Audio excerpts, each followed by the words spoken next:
today we are going to be wear testing the brand new Exa High Fidelity Semi-Satin Foundation. This just came out on Credo and on their website, on the actual Exa website. And thank you to so many viewers who tagged me in this because I didn't know. But like the day that it came out, a lot of people were like, oh my gosh, you have to try this because truly it's trying to hit all the marks. Like that's the thing that Exa is trying to do. At first I saw that it has a 43 shade range and I was like, that is neat, that is cool. I'm glad that they did that. But I didn't realize that like they're coming out all cylinders firing, trying to be the most inclusive line. That's a big claim.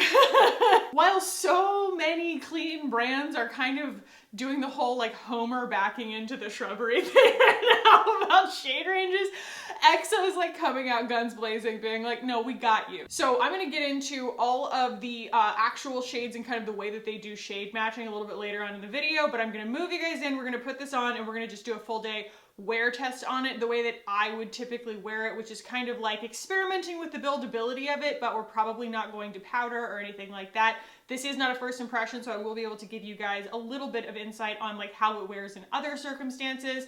And then I will give you guys my final thoughts at the very end. So without further ado, guys, let's go ahead and jump in. I feel like a blob. I like blow my hair out, but I feel like I lose my entire jawline now when I wear my hair down. Because your girl is 30 weeks pregnant and the weight just keeps coming on. It's funny because I didn't realize that like the whole thing where they talk about you putting on half a pound of weight every single week in the third trimester, it's not you putting on the weight, it's your baby putting on the weight. So he weighs like a little over 3 pounds right now, but he's going to put on a half a pound every day until, or every day, good grief, every week until my due date, which is crazy to think about because he's already huge and he kicks me in the ribs all the time. So I went with the shade Therese 530. They have on their website these really cool shade matching cards. I will stick a photo of a couple of them on the screen here.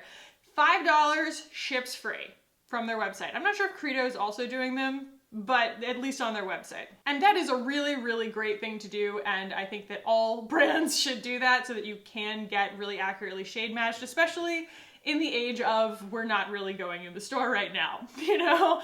But I didn't do that because I didn't know that because I just saw it on Credo. And I took my best guess and kind of went through a shade matching flow on their website. And guys, we nailed it. We don't always nail it, but I nailed it this time. So it says to shake really well first. And I'm just gonna start with like a couple little pumps. It's pretty thin. And I like that. That always kind of heartens me when something is thin because that means to me in my head, buildable. You could wear it really, really lightly if you wanted to.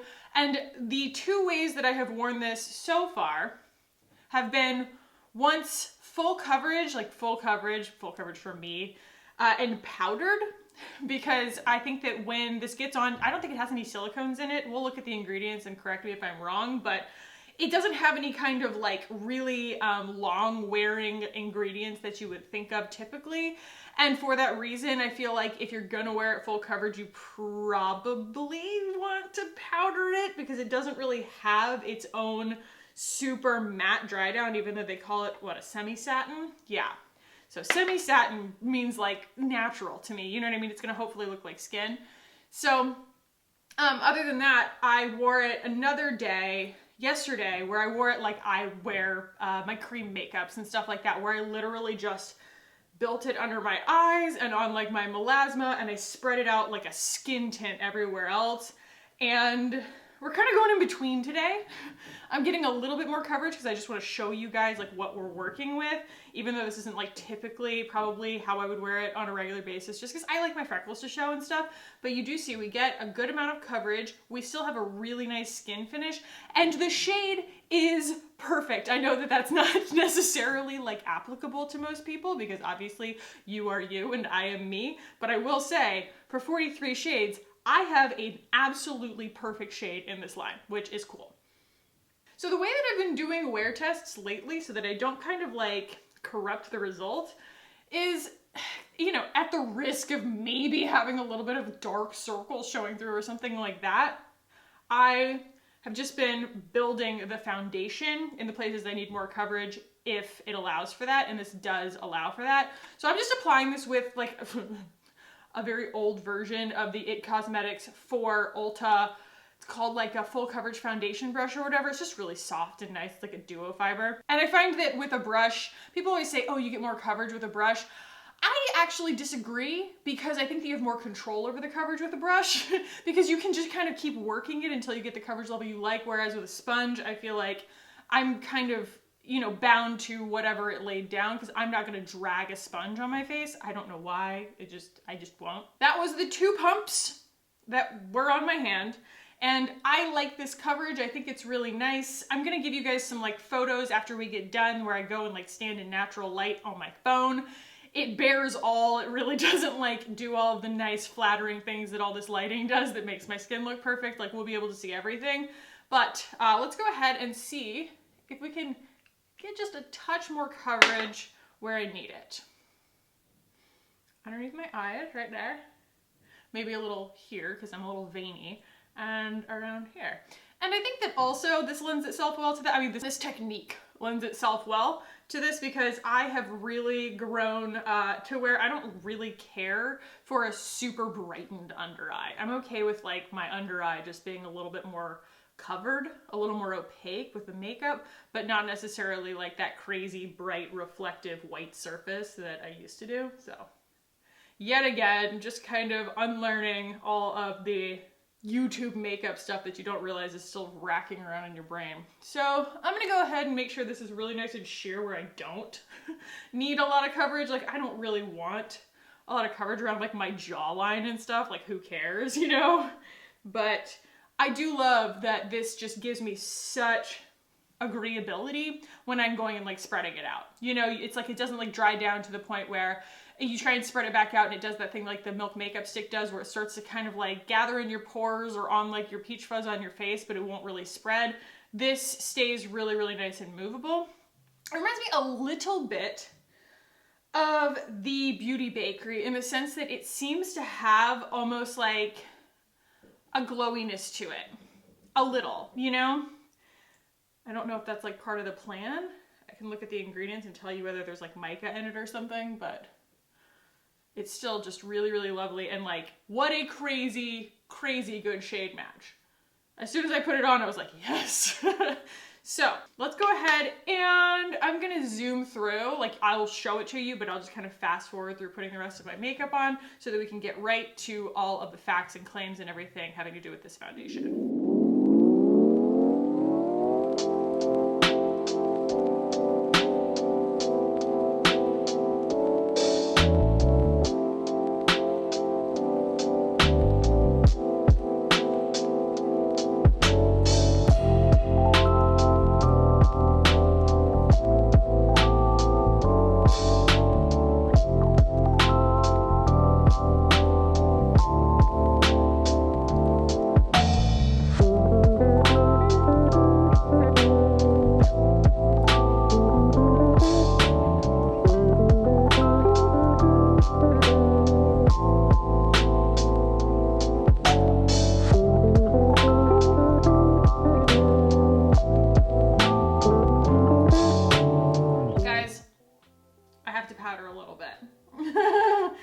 I think that the amount that I was wearing yesterday was fine for not powdering, but right now this is just getting too sticky and I have to powder it. Otherwise it's going to move all over the place. But I'm gonna use the Elliott powder just because it is the easiest and like lightest weight one that doesn't kind of like take down the dewiness.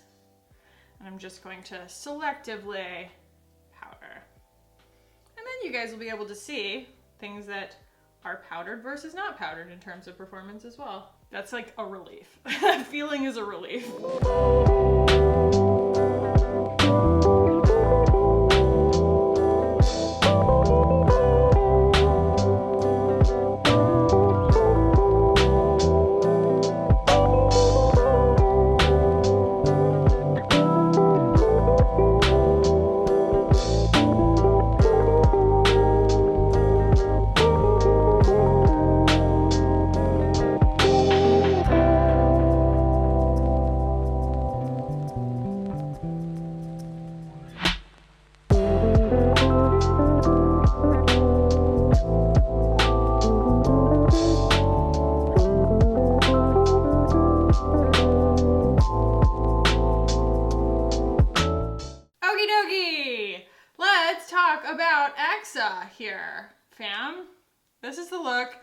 Everything went on really, really agreeably. I don't think I'm wearing enough blush. We need more blush. Dentists of Austin to the rescue, always.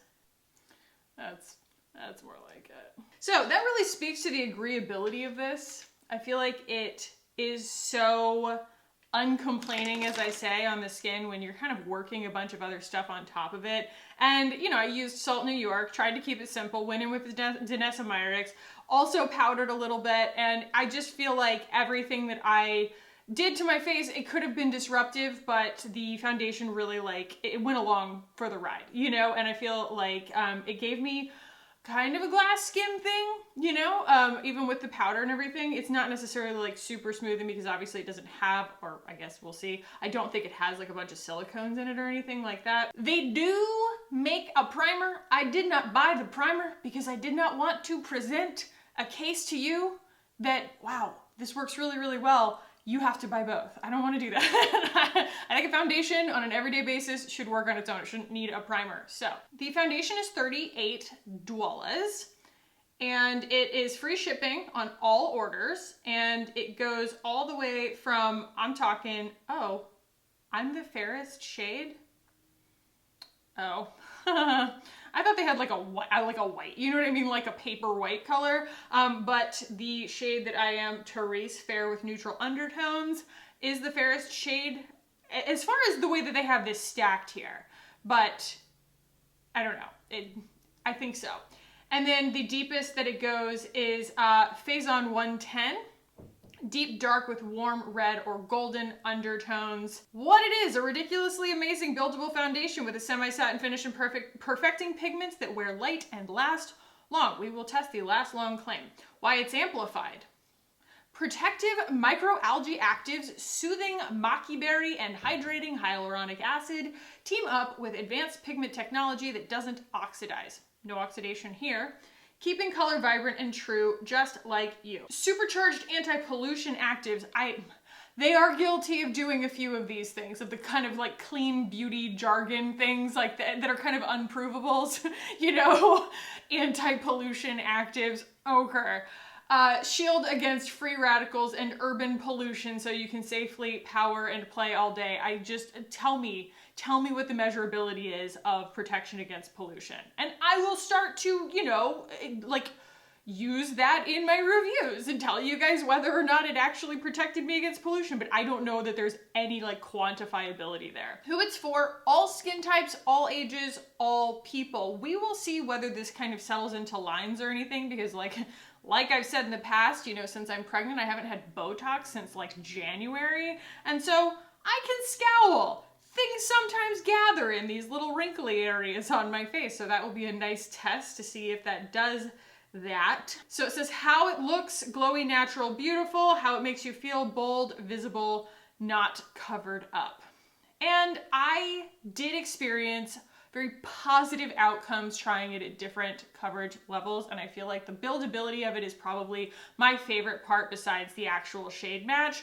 Is just that when you put it on, it looks like skin no matter how much you kind of thin it out. So you can thin it out to the point where it looks a lot like the Ilia's Super Serum Skin Tint or the Glossier or something like that. But you can also build it up to the point where it looks like the Beauty Bakery, which is really, really cool. Okay, ingredients. This does contain coconut alkanes and cocoa caprylate. So bear that in mind, all of my people who cannot do coconut. This is another coconut one, so sorry. It's got candelilla wax, apricot kernel oil, sunflower seed oil. It does have grapefruit peel oil, and I don't know why. That is typically a phototoxic oil, but I think it's below the 1% line.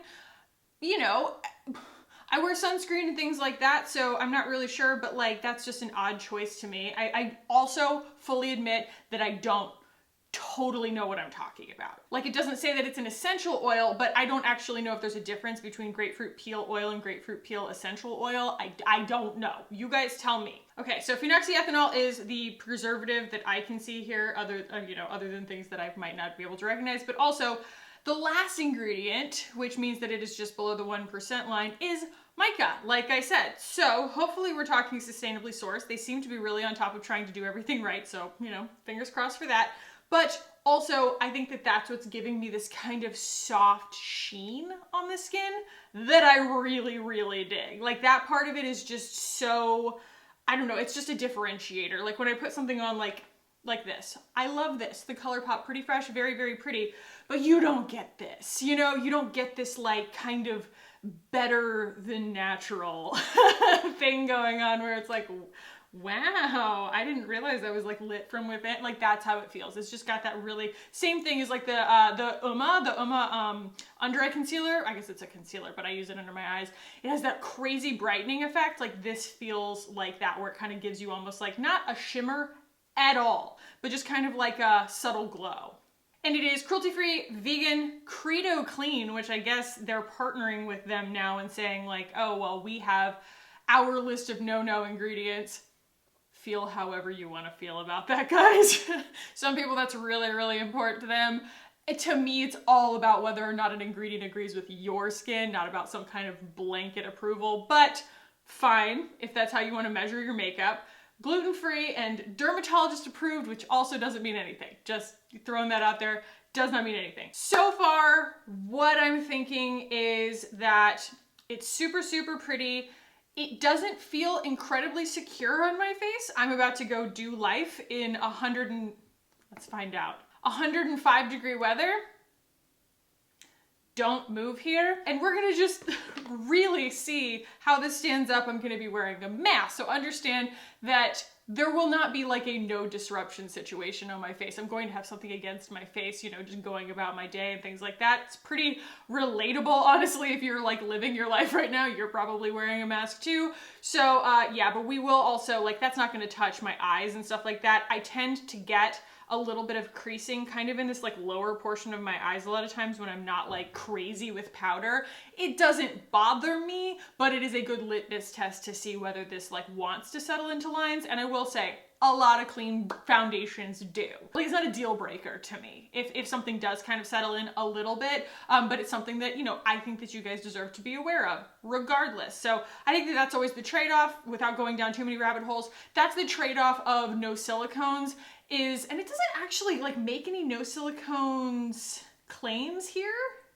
So maybe I'm missing one. I'm like not that good at this stuff sometimes at like detecting it, but I'm not seeing any like, you know, clear cone ending like suffix words. But anyway, yeah, I think that that's kind of the trade-off when something isn't just like leading with silicone, is that when you get self-leveling and things like that, it's going to be based around like waxes and oils, and those things are a lot more subject to temperature changes in my experience than silicones are. Silicones are just a little bit more resilient, and so you're going to end up with a little bit usually more like resilient coverage and resilient kind of texture on the skin, whereas something like this is probably going to crease just a little bit, but by the same token, it's less disrupted when you kind of reach up there and touch it up if you so choose. So yeah, I'm going to do the rest of my day, and I will see you guys in at least 8 hours so we can talk about how this wore and my final thoughts.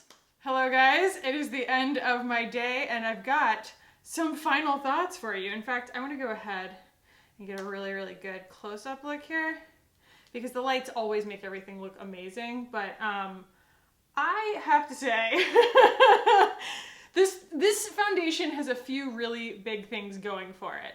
One, the shade match, and two, being the finish on the skin. That combination means that if you like the way your skin looked underneath it, if it wears off or wears in over the course of your day, it's gonna be completely seamless. Like, you know, I wore a mask, I reached up and touched my nose, I blow my nose a lot.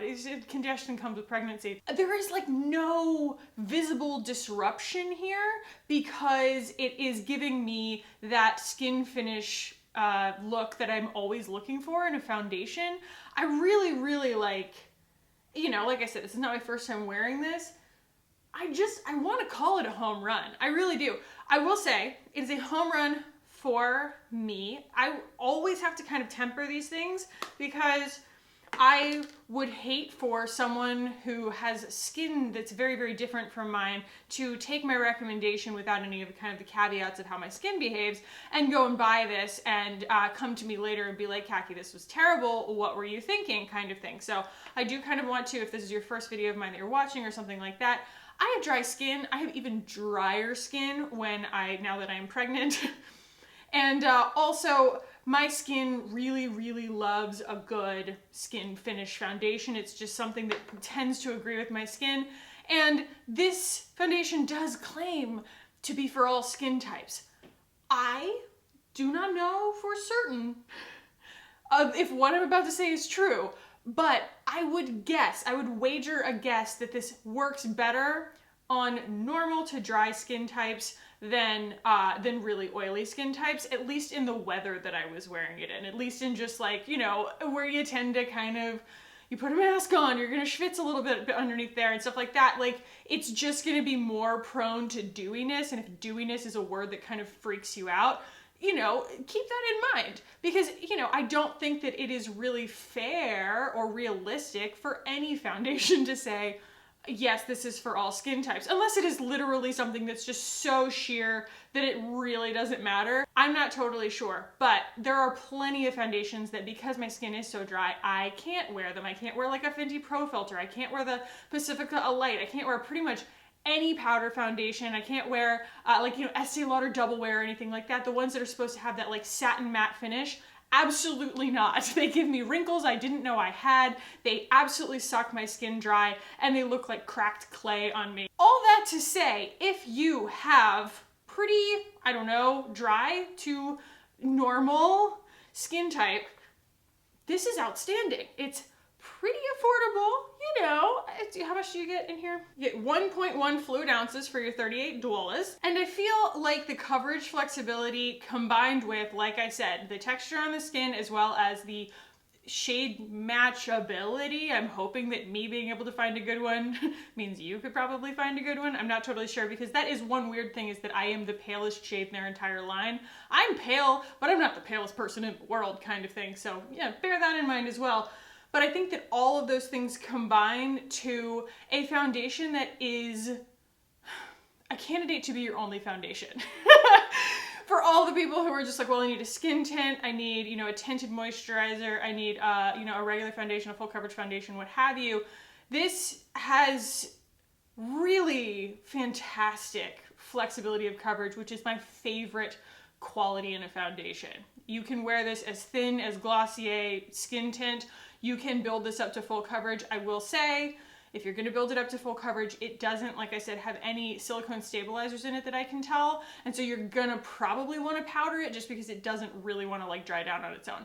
If you want something that's full coverage that will dry down on its own better than this, but might not tolerate disruption quite as well, the Beauty Bakery is phenomenal for that. But this is honestly like a 9.5 out of 10 for me. It's a home run. I think it's absolutely beautiful. For all of the mask wearing and all the touching and everything that I did of my face all day, I still feel like this looks incredible. Every time I looked at myself in the mirror, even in my like downstairs mirror of truth, I was just like, that looks banging. That looks great.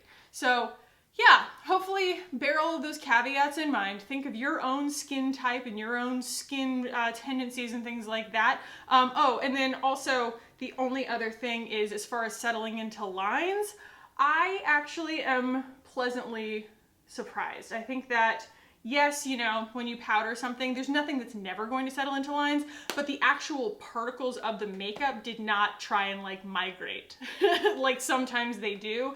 And I, you know, any creasing under my eyes that I would typically experience, I would say that this is better than normal, better than usual, better than like even like Kjaer Weis, just because Kjaer Weis or Westman Atelier are still so coconut oil based. This doesn't have coconut oil in it, and so it doesn't tend to be so prone to migrating into lines when I get into kind of different temperature situations and stuff like that. That's probably way too detailed for you guys. Still, 9.5 out of 10. I really, really like this, and it's fun to wear. It's fun to put on. It's a fun product to interact with. It's like really gratifying because you can build it up and put it on like a foundation or like a concealer where you need it, things like that. And I still feel like it looks really, really beautiful, and I feel really confident by the end of the day. So home run, guys. And I'm really grateful to have a home run in this because it does present as such a conscious company that's trying to really, really do right by every skin tone. So nothing's perfect. That's why it's a 9.5, but it is pretty stinking great. And I like it a whole lot. So if you have any additional questions about this, pop those in the comments down below. I will try to answer them. I don't, you know, I think I gave you guys as much information as I have, but as I continue wearing it, which I will continue wearing it, I can try and give you guys more information if I have it. If you guys did find this valuable and you liked it, do give it a thumbs up. Let me know that you liked it. If you want to keep hanging out with me on this channel, hit the button down below and subscribe. I would love it if you guys did. Thank you so much for watching and for hanging out with me today. I love you guys so much, and I'll see you in the next one. Bye, guys.